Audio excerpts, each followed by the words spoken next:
And we'll be back in, thank you, 1 minute after this video talking about batteries, energy storage of the future.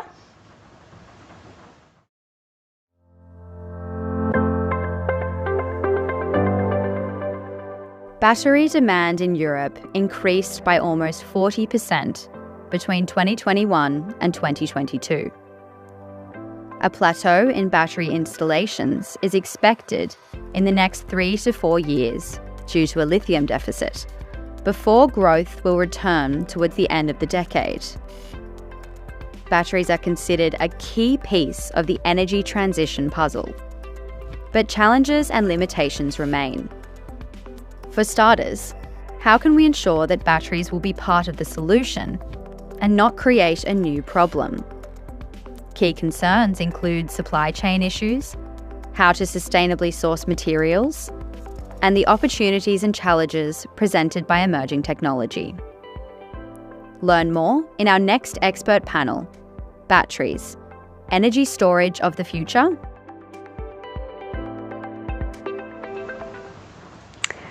Welcome back and welcome to our next panel discussion, Batteries, Energy Storage of the Future. For the next 45 minutes, we're going to be learning about future use cases of battery storage and answering the question of how we can guarantee sustainability and use batteries to add flexibility and stability to clean energy systems. And to do that with me, I have 3 experts. So firstly, we have Anna Schneider, VP of Product Management at Sonnen. Anna entered the renewable energy sector after nearly 6 years of consulting and product management in banking. She's worked at Sonnen for 5 years, focusing primarily on energy products and internationalization. Anna, welcome to the virtual stage. Great to be here. Thanks. And joining her, we have Dr. Lennard Wilkening, a CEO and co-founder of Suena. Lennard is an esteemed expert in power engineering, specializing in battery optimization and power markets. With a PhD in electrical power engineering from the Hamburg University of Technology, he has now accrued over 8 years of experience in energy storage optimization. Welcome, Lennard. Thank you, Peter. And last but not least, we have Joseph Ciccone, who's a consultant at Apricum, the cleantech advisory. With a strong foundation in both technical proficiency and corporate strategy, Joseph's expertise spans various critical areas, including mobile and stationary battery technology, green mobility, green hydrogen, as well as model analysis, product strategy, venture building and fundraising. He began his career as a researcher at the Paul Scherrer Institute and is now at Apricum. Welcome, Joseph. Thank you, Greta. Pleasure to be here. All right, so let's go straight into the topic. Joseph, when it comes to energy storage, the 3 main forms are chemical, thermal, and mechanical. Could you give me a brief overview of these 3 forms and explain why chemical is the most common? And then after that, long question, more specifically within chemical batteries, why does lithium-ion have such a large market share?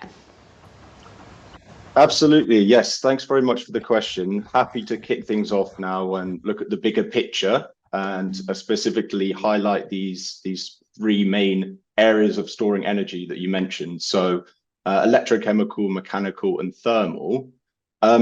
Electrochemical, what do we mean there? So essentially, that's where we have electrons paired with a chemical counterpart. And these could include the group of technologies that we refer to as lithium-ion based. And yes, it's important to bear in mind that lithium-ion is a group of technologies. But of course, there's a whole zoo of other things out there based off, for example, lead acid, sodium, potassium, nickel, hydrogen, flow batteries, and of course, also power to X to power. So for example, hydrogen storage in this capacity, in this category as well. For mechanical, that's basically anything that we kind of drive a form of motion or physical process. So pumped hydrogen, compressed air, or flywheels. And then finally, thermal. This is kind of a conversion of electricity to heat, so through heating, phase change, or also through a chemical reaction.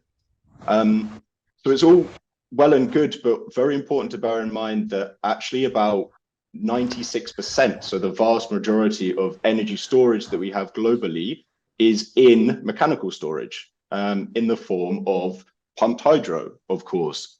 And that's great because it has a very high kind of maximum power output and a very high kind of absolute energy capacity. So you can imagine this big reservoir at the top with your energy, and it's rushing down all at once to have a high max power output.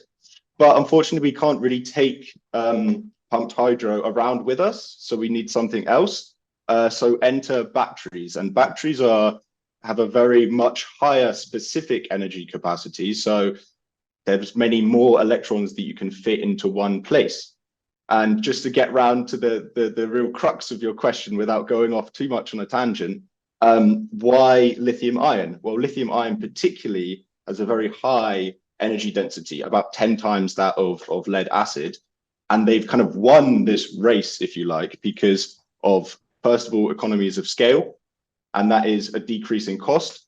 And second of all, because of their performance. So we're now seeing them being built at scale, and they're also supported by many other kind of government grants and things, which are now enabling us to be the clear choice in terms of using these for both stationary and mobile applications. Thanks, Joseph. Very comprehensive answer there. I've learned a lot, actually. Anna, going on from this, when we look at the proliferation of lithium-ion batteries, do you think we should be putting all our eggs in one basket, so to say? Or, in your opinion, are there other viable alternatives? Not to me now. Well, from a residential storage point of view, I think that should be lithium-ion for the time being, because it's just the most developed technology. As Joseph pointed out, there are other technologies out there that, at least for what we are doing, and if you look at the smaller scale batteries, it just doesn't make a lot of sense. I'm not sure whether Lennard has a different view on that from different perspectives, but at least the opinion I have when it comes from a residential perspective, I think lithium ion is for the time being the chemistry of choice. Lennard, did you want to add anything there? Yeah, I can add that I agree absolutely with lithium iron phosphate there. Actually, because we need batteries at a scale right now for the energy transition. I mean, for home storages, also for large scale storages. So that's the main point. I mean, of course, we have also sodium. It's a really interesting technology, but it's not there yet. And also like flow batteries, which are maybe for more durations, so more capacity. We can go for longer duration storages. But at the moment, for the energy transition, we need definitely for EV, but also stationary, we need a lot of iron phosphate, and they are really already there. Yeah. Mm-hmm. Thank you. And Joseph, going more into the chemical side of things as well, recently significant development is being done in the field of anodes in addition to cathodes. Can you tell us a little bit about this and what sort of repercussions this could have on materials and supply chains when it comes to battery storage? Absolutely, yes. So in terms of the cathode and anode development, so the cathode houses the material which has the lithium component in, and it's generally more complex. So this has been generally the focus of technological advancements up to this point. Also because it has a higher cost component on the cell level compared to the anode. So about 50% more or less of cost on the cell level goes to the cathode, as opposed to about 10% goes to the anode. What we're seeing now, though, actually is the anode material, which is pretty much universally standard as graphite, is becoming kind of a limitation to increasing the energy density. And anode, this graphite material also has some other drawbacks. So, for example, China has almost a complete monopoly over graphite supply, controlling the vast majority of the supply chain. And it's been made worse by recent announcements where they've actually restricted supply in some cases. So you need a permit now to export graphite. So what does that mean now? Well, basically everyone's thinking about where are the alternatives, especially here in Europe. So there's some other options, luckily. So these are things like silicon composites, pure silicon, and lithium metal. And these things can really increase the some of the properties of your battery. So decrease the size while increasing this energy capacity, and also things like fast charging, which are obviously very important. And critically on that, the supply chain point, silicon is actually pretty ubiquitous, so it can be found on most continents. So it's an opportunity there to kind of capture that, some of that upstream supply. Thanks, Joseph. And going on from that, supply chains, sustainable sourcing of materials, Anna, how can we ensure a circular lifestyle and sustainable materials in this process? I think there's still a way to go in that area, quite a long one, but I think especially in two areas, right? We can already in product development look at that aspect, but then also obviously in the relation to our suppliers. When we develop new products, we should really have a look at what materials are we using, right? On the one hand, what types of raw materials, for example, we just don't use any cobalt, which is even worse than lithium. Still, lithium isn't great. So the other aspect is you can use as much recycled raw materials as possible, right? There is already a step in the right direction with the EU battery regulation, forcing the manufacturers to do it. I think it makes a lot of sense, because only a joint movement can make a difference at the supplier side. If one manufacturer decided to use recycled lithium all by themselves, they probably couldn't get their hands on it. So I think that regulatory development is going into the exactly right direction. And then last point on the product development side is you can design your products in a way that they can be disassembled easier after usage, right? So to enable further recycling after that life cycle. And then, I mean, the other aspect obviously are suppliers. You just need to check them as good as you can. You need to check what sort of sustainability criteria do they fulfill. You need to have regular conversations with them, how important that is. And you need to get close to them in order to not only understand the way they operate, but also to understand their respective supply chains. It's not an easy task to fulfill, but then there are also companies, third-party companies popping up that help you with sorts of certifications that you might ask your suppliers to get. So.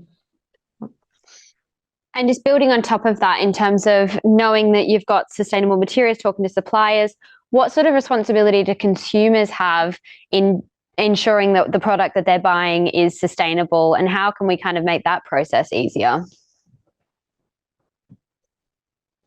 Well, I mean, it's just like in any other product that consumers can buy, right? There should be sort of mechanism. I mean, as a consumer, you can only look for that sort of proof with the manufacturers that you can choose from, right? I mean, right now there is also with the regulation, there's this battery pass, and I think it will become over the course of time more clear who are the manufacturers who look into those sorts of topics and who maybe less, and then criteria will develop over time to make them more comparable also amongst each other, right? But right now I agree it's not super easy, and you got to look carefully if you want to choose the right battery as an end customer, especially I think in that context, because in many cases you don't choose yourself, but you're choosing what your installer tells you. Yeah, thanks.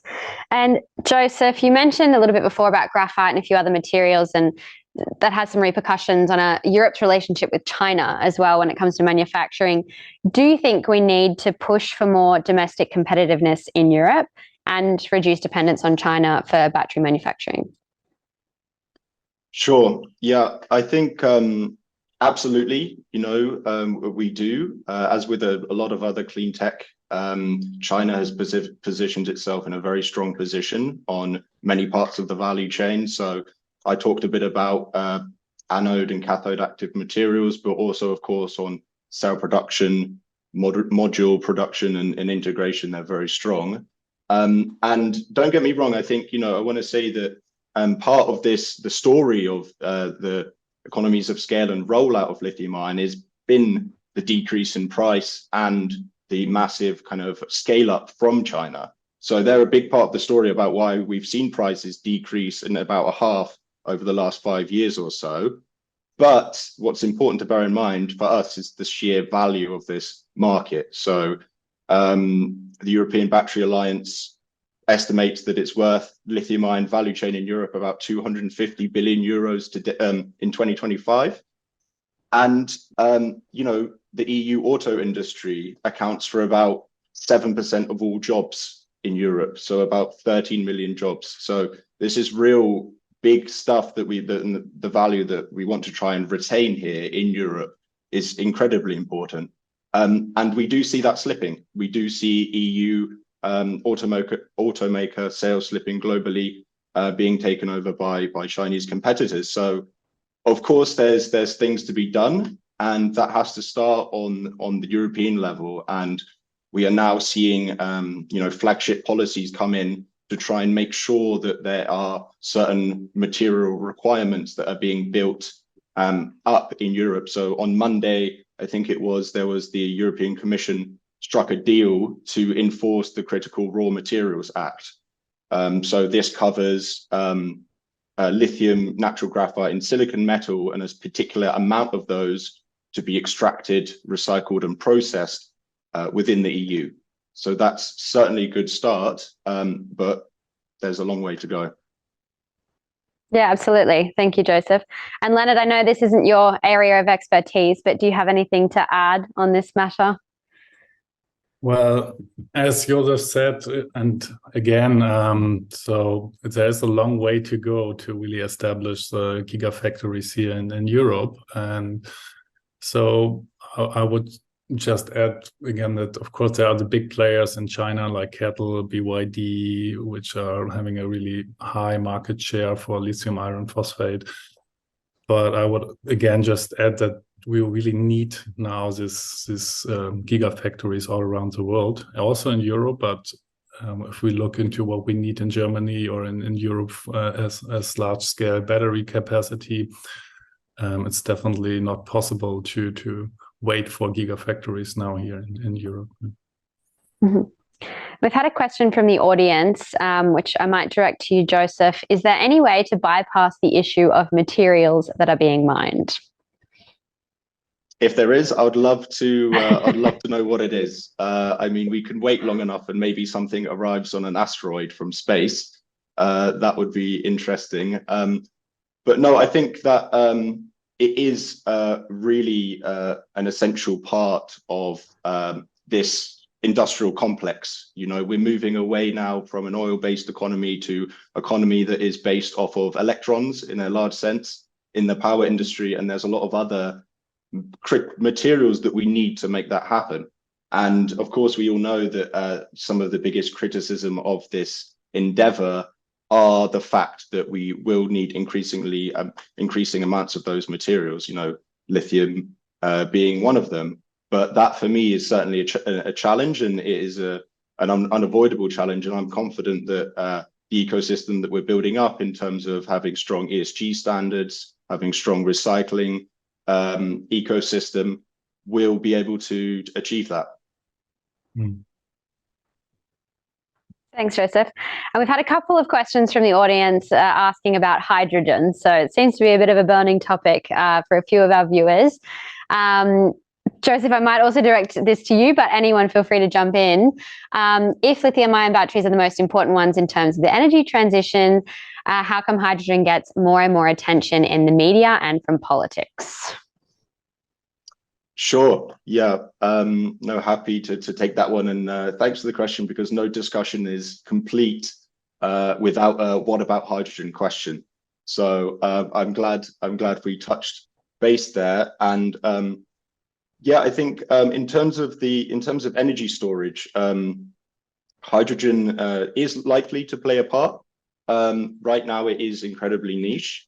As with a lot of aspects of the hydrogen industry at the moment. I'm a keen supporter. I mean, I worked in electrolysis, and I see now some of the projects that have been announced, and it's very exciting. But I think when we're talking about energy storage, Anna mentioned earlier in her sector that she looks at in residential, there is really only one winner for the majority of use cases. Where hydrogen has some very interesting use cases is, for example, for low annual cycles and high discharge duration applications. So that's what they kind of refer to as seasonal storage, which is one thing that lithium-ion can't do.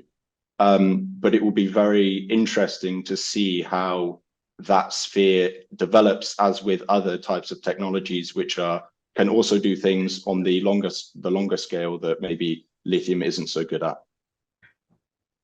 Anna, do you have anything to add to that? Not really. I think it always just has to be a mix of things, right? I don't think that there will be only one technology that dominates it all, but for different use cases and applications, you will need different solutions. And hydrogen certainly has its part, but it will not be the one technology that can take over everything, for the limitations that Joseph just mentioned too. Mm-hmm. Thanks. And Joseph, what are some of the challenges of scaling up battery production from tons to megatons to, even as Lennard mentioned, gigatons? What are some of the key success factors and some of the unique challenges in Europe? Sure. Yes, absolutely. All the small questions for me today, but absolutely happy to take them on board. And this is one, of course, we get at Apricum from some of the key players in Europe looking at this, because it's not an easy one.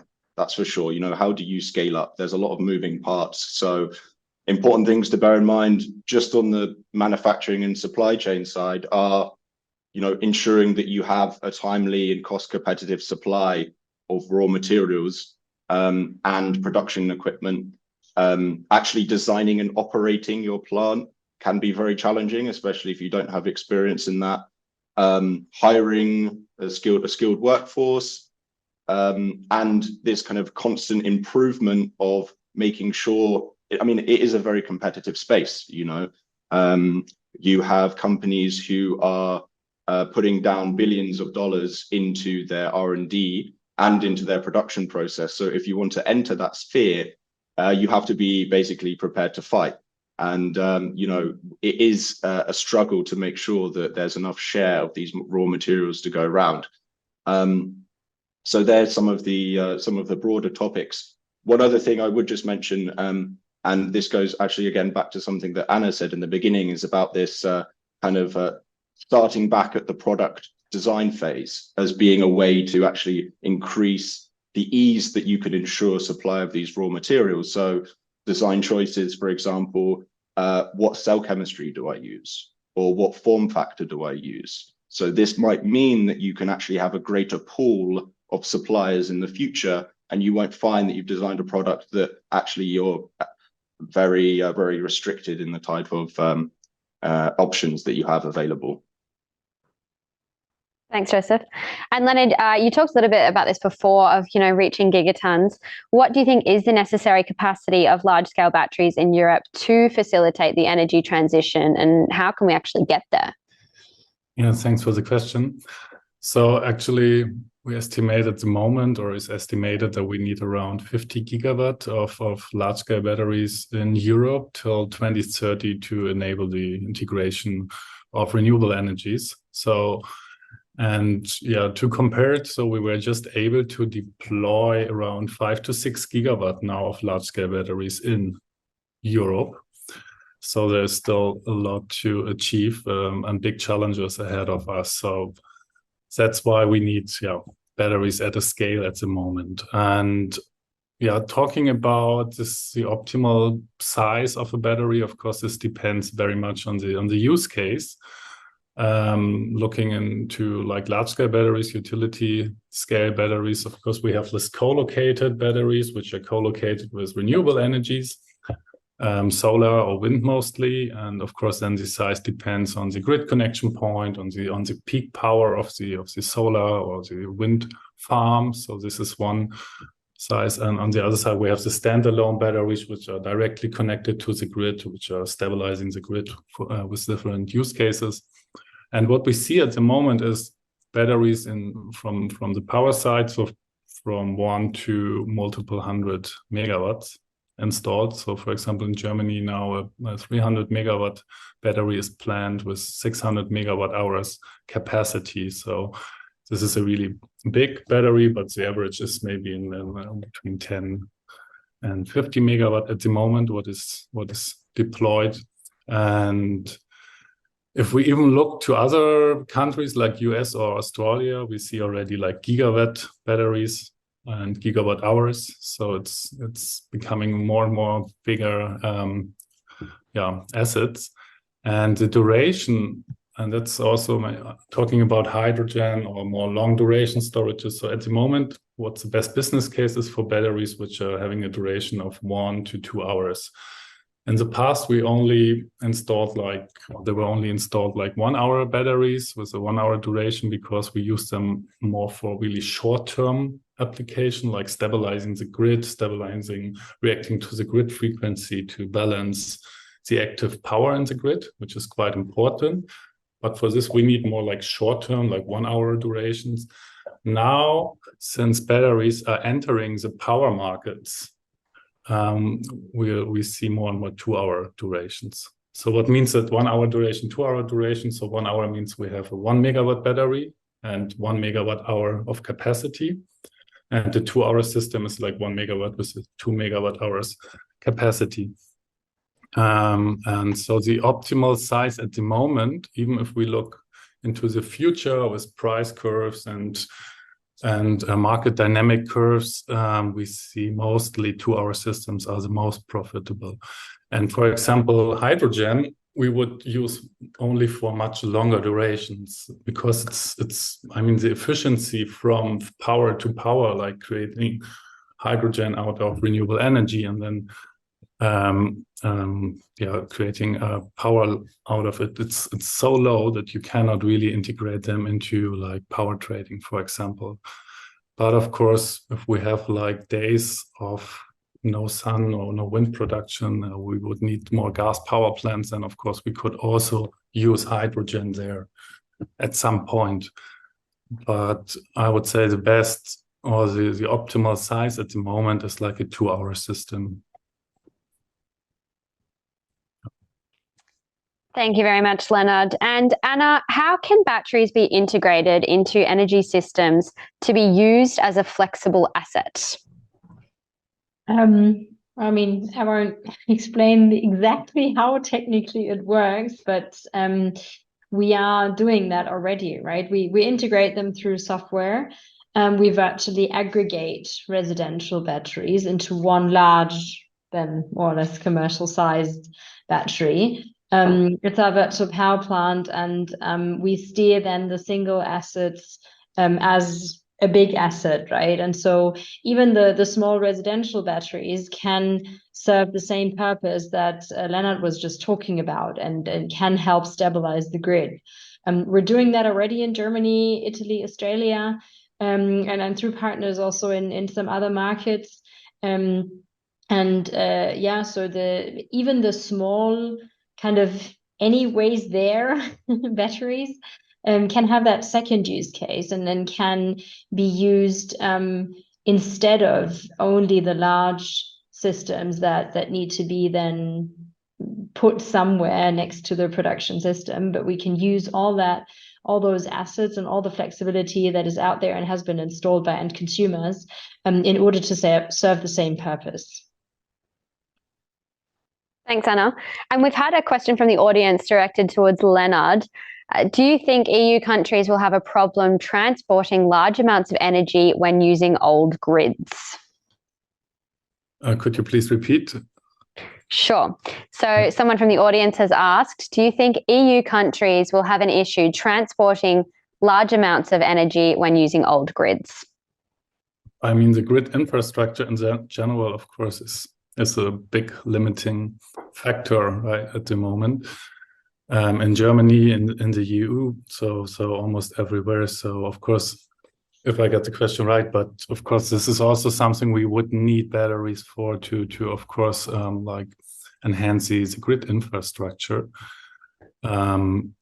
which is, for example, not yet possible in Germany. For example, if we install a battery in Germany, if we're looking for installing a large-scale battery in Germany, the best position is where the infrastructure, the grid infrastructure, is the strongest, because there are no limitation to the operation of the battery, and therefore the business case is the best, because we have no like flexibility market or any revenue opportunity by positioning a battery where it's really needed, maybe in the north where the grid is like overloaded of wind power here in Germany as an example. So there needs to be much more development from this perspective, that we really use also batteries not only, for example, power trading, which is more like a global market, like also using it for like grid supporting local application use cases. Yeah. Thanks. And you just mentioned power trading. Which use case do you think shows the most promise for ensuring batteries are used as a flexible asset? So energy trading, virtual power plants, or what do you think shows the most promise? Yeah, that's a good question. So actually, we are always saying that the battery is more the Swiss Army knife of the energy transition. So we can really use it for so many different use cases. And it's really interesting because other than the Swiss Army knife, then the battery really has the potential to excel in all of these use cases, because it has a high energy density. It has a really fast reaction times, very good efficiency. And it's just about the software now. So it's not anymore about the hardware. It's really about the software, how we can use the battery and how efficient we can use all the batteries. And we also always say that batteries are more or less software-defined assets, or energy storages in general. The better the software, the better the quality of the operation and also the returns. So it's really much about the software. And of course, we have all the local use cases, like the locally means like if we have grid problems, as I just said. So peak shaving is one use case to reduce the energy consumption cost for example, commercial and industry. We have, of course, the use case also more on the home storage side. It's self-consumption optimization, which is quite interesting and profitable. Of course, we have a lot of grid supporting use cases. We can use them to stabilize the voltage, backup capacity, black start capacity. Also interesting if we have a blackout to rebuild the grid. Batteries can be very good use for this. And also, which is becoming more and more a topic again, is virtual inertia. So it's actually also discussed here in continental Europe, but mostly in Great Britain, since it's an island grid, and they're having much more challenges to stabilize the grid when they have a high integration or high share of renewable energies like wind. Because in general, if we have conventional power plants in the grid, they're having the rotating mass of the generators and the turbines, and which is stabilizing the grid. And now we have the energy transition going further. We're losing this conventional power plants, this inertia. So batteries are also able to offer a virtual inertia because they can react super fast in milliseconds to changes in the grid. But there's also no revenue opportunity. And that's why I would say still the most promising use cases are, on one side, the ancillary services. So to stabilize the grid, there's like the FCR market, frequency containment reserve market. So if we have an imbalance between power generation and demand. The battery reacts directly to the frequency. We have another one as the secondary control reserve is AFRR, which is also a really good revenue opportunity for batteries, and it's quite important for the grid. And then on the other side, since now we are seeing more and more volatility in the grid because of the higher integration of renewable energies and more forecast errors. And of course, this is also the hypothesis why we need batteries. Yeah, because to integrate the renewable energies, and we can see it on the power markets that we have this volatility. So I would say the most promising use case is now power trading, flexibility trading with batteries. It's just starting, and we really need them to transport the green energy from midday in the evening hours to react to all the forecast errors. And so I would definitely say flexibility trading on power markets is the most promising use case. Yeah. Thank you, Lennard. Very comprehensive answer there. And we've had a question from the audience asking, or noting first, we've observed countries like Italy or Spain organising subsidies or even specific mechanisms accessible only for long duration stocks, 4 to 8 hours. What's the view of the panel on trends in different EU markets? Pretty long question, so maybe I'll direct it to you, Joseph, first. Sure. Yeah, absolutely. I think first of all, I could speak more to the, storage market in the UK, since it's the most developed market, and I think a lot of Europe look to them really as a role model to the type of business models that exist. And what's happening there is, as Lennard mentioned before, 1 hour and now 2 hour duration is kind of standard. But we are indeed seeing kind of an extension to that to 3 and 4 hour systems. And the interesting thing there, and this is how Lennard actually ended, was to say that it's not so much of a technical limitation of the battery, but more of a requirement for there to be a revenue stream to have that kind of mode of operation. And what that requires is the fact that the energy markets and regulations need to facilitate that type of play into the market. And that's very much still a work in progress.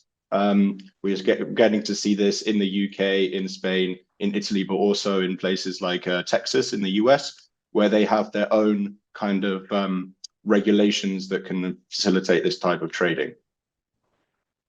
Thanks, Joseph. Anything to add, Lennard? No, I absolutely agree. If we're looking into, we do a lot of analytics on the business cases for Germany and UK also, and so the added capacity after 2 hours, which is of course increasing the capex of the investment cost for the project.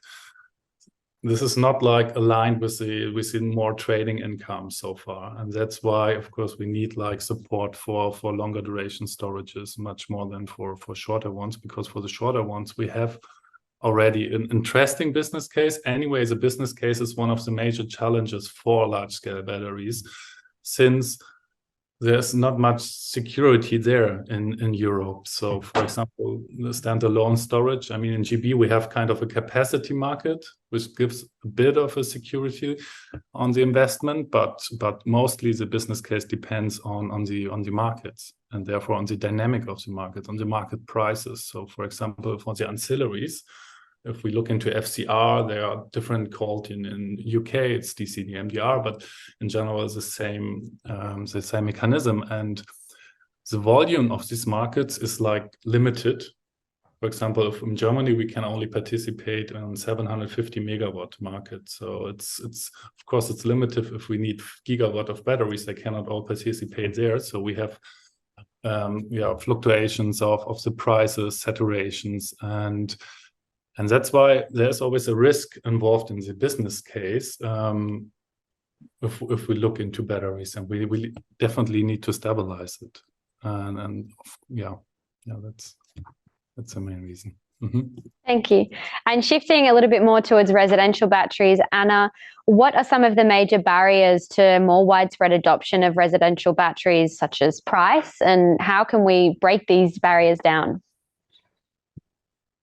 I think honestly, price is a barrier, but I think it is also a decreasing barrier, right? As we talked about before, the prices have gone down, and I think on the other hand, the cost for electricity is going up, and the prices for electricity will be more dynamic over the days, right? Lennard was also talking about the spreads on the electricity markets now. More and more countries are introducing either time of use or dynamic sorts of tariffs, and these types of tariffs make it even more attractive to own a storage system. So I think the residential batteries are actually winning over time in attractiveness, and therefore I'm not sure that we need to lower the price. I mean, obviously it's always better to lower the price to make the business case better,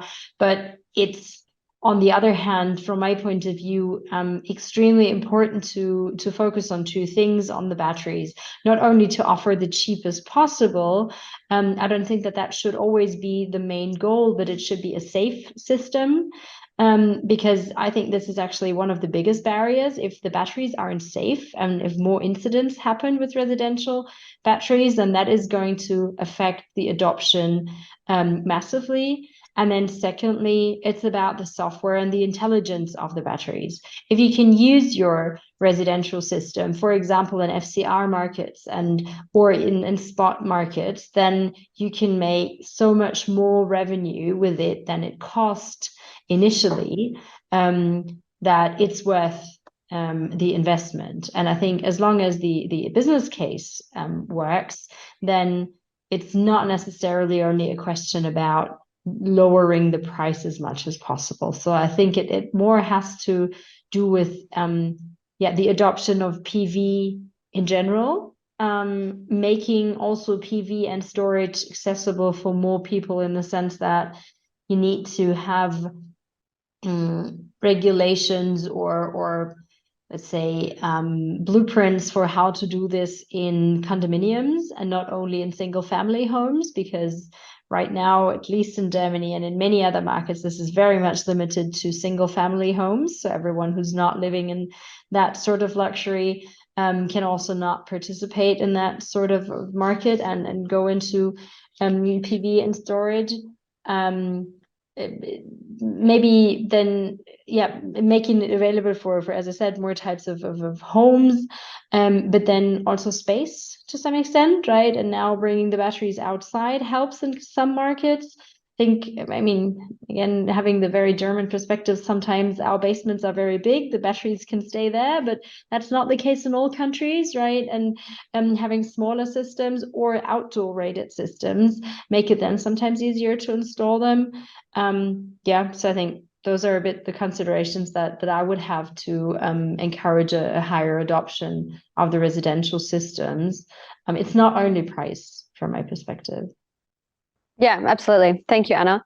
And for our final question, we've had a question from the audience, which kind of brings in the large scale versus small scale debate. They ask, wouldn't it be better to bypass the bottleneck of grid capabilities to decentralize the whole energy transportation system to more smart distribution on a local level? Anna, maybe first up, do you think that would even be viable to have a completely decentralized system when we're talking about energy storage? So I would like to say yes. I don't think yes is the right answer, so I'm saying no. As much as possible the right way, yes. So absolutely, right. We're talking doing things local in so many regards when it comes also to climate change, and I think producing the energy where it's needed is a perfect example for that, right? Use the grid as little as possible in a way, but I'm sure, I mean, there are applications where you just can't produce the energy locally that you need, right? Not every factory, not every, I don't know, train can produce the energy exactly where the item needs the energy, right? So it's definitely the right direction, and we should, as I said, produce the energy as locally as possible. It will not be 100% like that, and I think the buzzword of smart distribution then is the right one, right? We need to get there as much as possible, but it can't be 100% achieved. Lennard, what are your thoughts on this? Yeah, I mean, I absolutely agree. Maybe just to add, so in general, a system, the energy system is much more stable if it's a big system. So if we look to GB, which is an island grid, it has much more trouble now with the energy transition compared to the continental European synchronized grid, because it's a big grid which is supporting each other. So that's why I was also looking into it. We called it the cellular approach, like having cells, decentralized cells, which are like more or less able to supply each other and to stay independent, but always being synchronized again at some point. So, but as I said, the grid is much more stable if it's a bigger grid. And also we have, of course, to keep in mind that we have these wind farms. We need also the big wind farms in the north. We need some places where we have big solar farms, and we need to somehow transport this energy to make the energy transition possible. So it's definitely both. We need to optimize on the local level, but we need also a very stable and good grid to integrate like large scale of wind and solar. Thanks, Lennard. And Joseph, your final thoughts on this?